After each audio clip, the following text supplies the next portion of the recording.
Islamic দেশত বিলাসত মত্ত mafia শিৱচান সত্য প্ৰমাণিত এনিভাৰত 24ৰ বাতৰি হিন্দুৰ আস্থা জড়িত গোধন সিন্ডিকেট চলোৱা শিৱচান হাতীবৰুৱা এতিয়া ইছলামিক দেশত দেশ এৰি গৈ মাফিয়া শিৱচান্দে ইছলামিক দেশত বাহৰ পাতিছে গোধনকে ধৰি বিভিন্ন সিন্ডিকেট চলাই কোটি কোটি কলাধন ঘটা উজনি অসমৰ সিন্ডিকেট মাষ্টৰক ইছলামিক দেশত সাগৰৰ তীৰত বিলাসত মত্ত অৱস্থাত দেখা যায়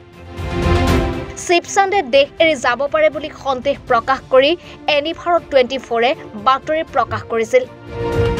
এনিভাৰত 24ৰ বাতৰি সত্য প্ৰমাণিত হ'ল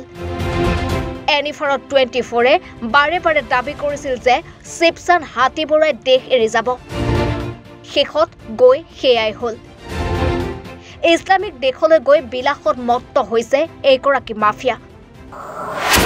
সিন্ডিকেট গেগৰ সদস্যসহ ইণ্ডোনেছিয়াত আত্মগোপন শিৱচান্দৰ সিন্ডিকেট সম্ৰাট শিৱচান হাতীবৰুৱাই ইণ্ডোনেছিয়াৰ বালিত বাহৰ পাতিছে ইণ্ডোনেছিয়াত থকাৰ খবৰ বহু পূৰ্বে এনিভাৰত 24ৰে প্ৰকাশ কৰিছিল কিন্তু সেই খবৰ সঁচা প্ৰমাণিত হৈছে শিৱচান্দে ইণ্ডোনেছিয়াৰ বালিত তোলা কেইবাখনো ফটো এনিভাৰত 24ৰ হাতত পৰিছে প্ৰায় 7 দিন ধৰি ইণ্ডোনেছিয়াতে আছে শিৱচান্দৰ সৈতে সিন্ডিকেট গেঙৰ আন কেইবাগৰাকী সদস্য থকা বুলি জানিব পৰা গৈছে আনহাতে উজনিৰ কেইবাখনো জিলাত শিৱচান হাতীবৰুৱাৰ সিন্ডিকেটৰ ট্ৰাকসমূহ লুকুৱাবলৈ প্ৰয়াস কৰি থকা হৈছে উজনিৰ জিলাই ইতিমধ্যে কাঠ কয়লা সুপাৰী গৰু আৰু গাহৰি ভৰ্তি ট্ৰাক গোপন স্থানত লুকুৱাই ৰখা বুলি জানিব পৰা গৈছে অসম আৰক্ষীৰ চকুত ধুলি দিলে নেকি শিৱচান্দৰ বিৰুদ্ধে দুখনকৈ এজাহাৰ দাখিল হৈছিল নগাঁৱৰ জাজৰি আৰক্ষী থানা আৰু গুৱাহাটীৰ বশিষ্ঠ আৰক্ষী থানাত এজাহাৰ দাখিল হৈছিল শিৱচান্দৰ সিন্ডিকেটৰ সমস্ত তথ্য অসম আৰক্ষীক প্ৰদান কৰিছিল এগৰাকী সক্ৰিয় ৰাজহুৱা কৰ্মীয়ে শিৱচান হাতীবৰুৱাৰ সিন্ডিকেটৰ চৰ্চাৰ মাজতে হঠাতে দেশ এৰি গ'ল কেনেকৈ